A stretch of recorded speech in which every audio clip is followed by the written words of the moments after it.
So I wanted to jump on here because, I am doing my job now and showing up and showing like my daily things that happen and how I handle them, because I realize that it's the key to becoming successful and healthy and getting everything you want. So I have the webinar, right, where I teach you, like, show you what I did, show you how I did it, eating hardly any calories, 1,400 calories, doing 2 a days, and trying to have babies and run businesses and happy husband and all that, total hysterectomy, how I healed all my autoimmune diseases and all that stuff. Like, I show you how I did that, right? And then you can book a call if you feel like, dude, show me how you did what you did, because I'm tired of running in circles. And so then we book a call and you'll get a homework video like, hey, here's what we're going to go over on the call. Here's some testimonials. I try to put a lot of different testimonials in there because I work with all kind of people, even though it is at the end of the day a goal-oriented empath. But still, I want to use an example that has happened. It happens, right? This happens. People will cancel. And this morning, God love her, this happened. I'm only telling this story because I used to do this. The same thing that she did. She was like, hey, I can't make our call. Well, the old me that was terrified to stand in my power and be a coach would be like, oh, okay, well, let's reschedule. Now, I know how precious time is. And I know that, I won't even be doing these calls in the future, because I'll have to have somebody replace me to do the call so I can get back to doing what I'm doing. Because honestly, you don't want a coach that can just spend all kind of time with you and that has a bunch of free time, because that means they're probably not doing anything that great. You know what I'm saying? I'm not saying that I'm busy. Or you're not important. I'm saying that if you have somebody that's like a mentor, that's something, they have something that you want, they're helping a bunch of people, think of a doctor. What if they were just on call all the time? Like, how could they even run a practice? And if they were, I would worry about their emotional state. Like, how are they even taking care of me if they're taking care of thousands of other people in their family? Like, that's not good. I don't want a rundown doctor. Do you know what I'm saying? Oh, hell no. Come on. No. No, that would be the scariest thing ever. Now that I know that time is so precious, and I know that no time, like not having time and being really busy and, not making time for eating or working out or doing the call with Casey or whatever, that's all sabotage. Not having time and being really busy is a form of self-sabotage, because people that are very busy, just take Dan Henry, for example. He makes $1 million a month, right? $1 million a month. Hell, Kat Ruth, one of my coaches, I think she's doing like $400,000 a month, has kids, they're married, businesses and everything. And to get time with them, you have to book time with them. You can't just text them or you have to book a time. And in that, there's confirmations and everything else, because it is what it is. Now, if something comes up last minute, there's a disaster in the family. Usually, like what I'll do is, and what these people do, if they had like a trainer or they were going somewhere or whatever, a doctor's visit, they're going to pay for the session or the deposit, and you lose your money, because that time is worth money to the other person. Literally, that time they have blocked out is worth money, right? So time is precious. And when I realized that not having a lot of time was a way that I was sabotaging myself, I was like, oh, okay, so there's a deeper meaning to that. But let me get back to what I was saying. So the old me would have been scared to speak up and coach her. And I would have still gotten on the phone with her and fucking patted on the back and gave her virtual hugs and all this shit. That's not what she needs. She needs to know that it's okay that you're sabotaging yourself because you don't know any different. It's okay that, hold on, you don't have your life together. It's okay. Look, I'm human. It happens to me all the time. Holy shit. However, here's what I asked her. I said, did some kind of disaster happen in your family? So I get it. There's disasters that happen. But in me asking these questions to these girls that I don't even know yet, it helps me kind of feel their energy, because I can feel energy over the phone. I can feel energy when someone texts, comments, or whatever. I could feel her energy, and I was like, all right, what's going on? And she's like, well, I've got to handle some business in town. And I was like, okay. So in my mind, I'm thinking, okay, business owner, maybe she's really busy, da-da-da-da-da. But then, check this out. I was like, all right, could this have been avoided? In what way? Because I'm wanting to see if she's a victim because a victim's going to blame everybody else. What happened was, after all my questioning, because what I'm really trying to do is, there's a few types of way people sabotage themselves. So, for example, sometimes people will cancel because they're terrified.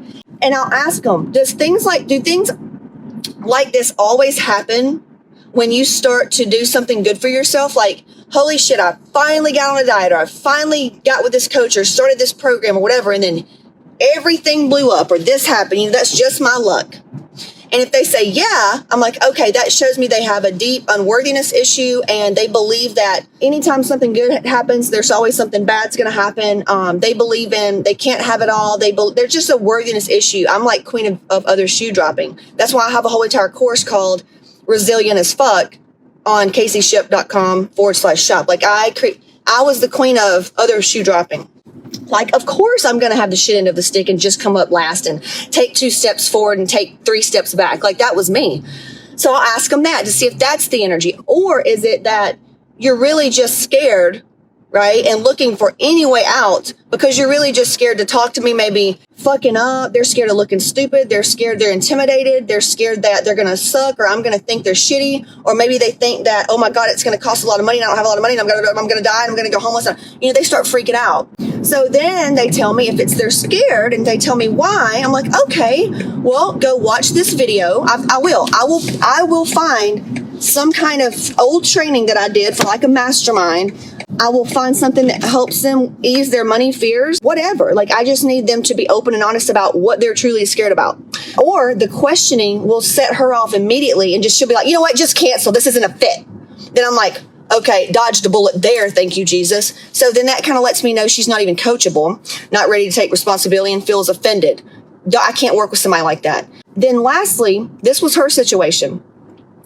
She needed to go get a tire. And in my mind, then I'm thinking, okay, this is a tire. Obviously, it's not business, because if it's business, it's a totally different situation. This is a tire. Now, let's say she's like, okay, well, she had all of her excuses of why she needed to go get this tire. It was raining yesterday and she had a baby and all these excuses. I was like, all right, just like traffic. When you say, I'm late because there was a slowpoke. I'm late because of storms. I'm late because of rain. I'm late. No, you are late because you did not leave early enough. The power went off and da-da-da. You didn't have a backup generator. How can you take full responsibility for things like that? That's the women I can work with. Now, if you were like me, I didn't even know that existed. I was a victim of everything, and it was always somebody else's fault, and I would be the first person, woodpecker. Need to look up what that means.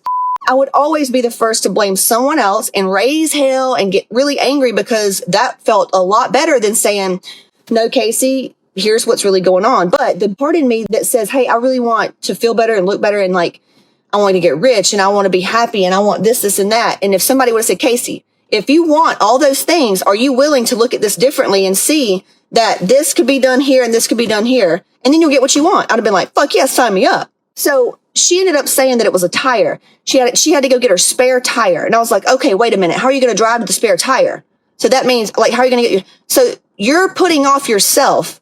You're putting off getting healthy solutions and getting more money for your family and getting more blessings for your family, and finally getting out of the cycle of things not working out for you. And a fucking spare tire is more important? It couldn't wait till tomorrow or a different time than our blocked off time of a measly little hour? So that tells me that, okay, martyr syndrome, because she maybe feels like she has to do everything. And that, everything always falls on her plate. Now she's going to be resentful towards her husband, or resentful for something else, or the kid, or whatever, because something else always gets in front of her getting what she wants. That's a victim. That's a martyr. And unless you want to stay there and be like your mommy and your grandmommy and your daddy and everybody else in your family, that whatever, that's invisible block that you don't even see yet, keep doing what you're doing. Keep putting yourself off because of tires, babies, taxes, rain, the dog eating your homework, the dog getting bit, your dad getting cancer. Keep putting it all off. Keep putting yourself off because of everything else, and you'll stay right where you're at.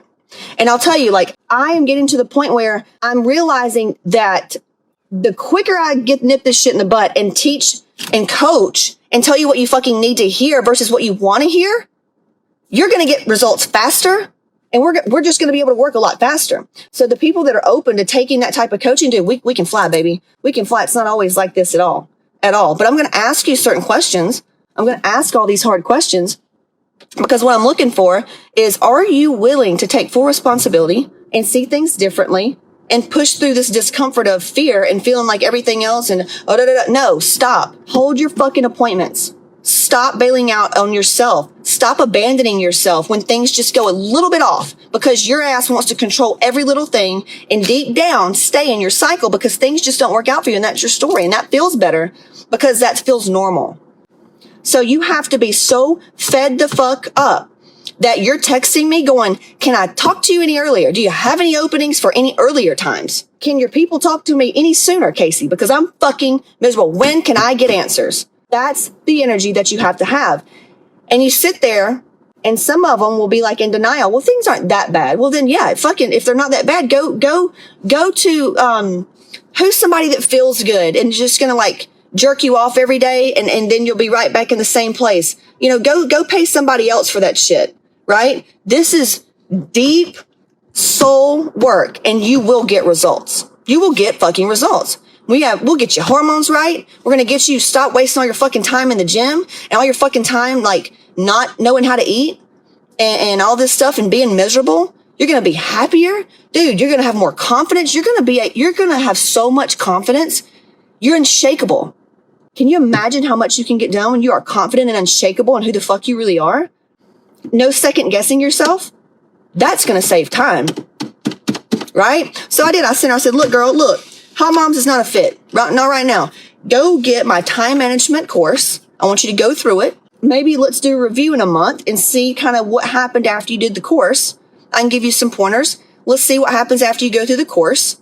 And then at that point, when you feel like you're more important than anything else that's happening, we can talk and see if Hotmomz coaching is a fit. But for right now, it's not. Do time management course instead. This is why booking a call is so important. She got what she needed. She may not see it that way. She may think that I'm some major bitch that thinks I'm better than everybody, or I'm some fucking cunt face. I don't know. Or she may say, you know what? That's what I fucking need. Man, I need somebody to talk to me that way. And thank you. Damn, this is what I need. Because she does. She needs a time management course. She needs to learn how to delegate and to learn how important she really fucking is. And how important her time and her emotions are. And learn how to properly prioritize things. Because that's going to make her happier. So that's why it's so important to book these calls. Even if you feel like you're not a good fit for the coaching program, you're going to get something out of it. And you have to decide that. You have to decide that even if you fuck up, fail, can't do it, whatever, that you're going to shift just by making the call. And you can go through this group and see the testimonials of women that have booked calls with us and things happened just from the energy of booking the call.